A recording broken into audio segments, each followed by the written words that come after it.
గత 8 నెలలుగా చాలా కష్టపడ్డాం.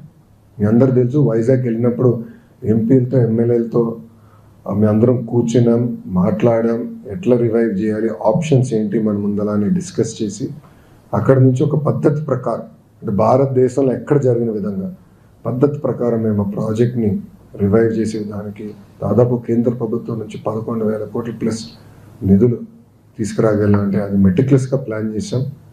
కేంద్రంలో ఉన్న ప్రధానమంత్రి గారు, హోంమంత్రి గారు, ఆర్థిక శాఖ మంత్రి గారు, కుమారస్వామి గారు, ఎంఓఎస్టీఎల్ వర్మ గారు సహకారంతో మేము అది సాధించాం.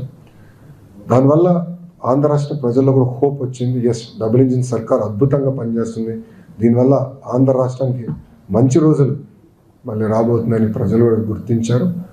ఇట్లా కలిసికట్టుగా మేము పనిచేస్తామని చెప్పాం. మంత్రి గారు కూడా మేము అందరం మాట్లాడిన తర్వాత అనుకున్నాం, ఎట్టి పరిస్థితుల్లో కేంద్ర ప్రభుత్వం ఇప్పుడు పెడుతున్న పెట్టుబడి కానీ, ఆంధ్ర రాష్ట్రం పెట్టుబడి కానివ్వండి, ఎకనామిక్ యాక్టివిటీ ద్వారా తిరిగి వడ్డీతో సహా చెల్లిద్దాం, మంచిగా మేనేజ్ చేద్దాం, ఇంకొకసారి నష్టాల్లోకి ఈ ప్లాంట్ వెళ్ళకూడదు, మంచి మేనేజ్మెంట్ తీసుకొద్దాం, క్లోజ్గా మానిటర్ చేద్దామని మేమందరం కలిసికట్టుగా నిర్ణయం తీసుకుంటాం జరిగింది.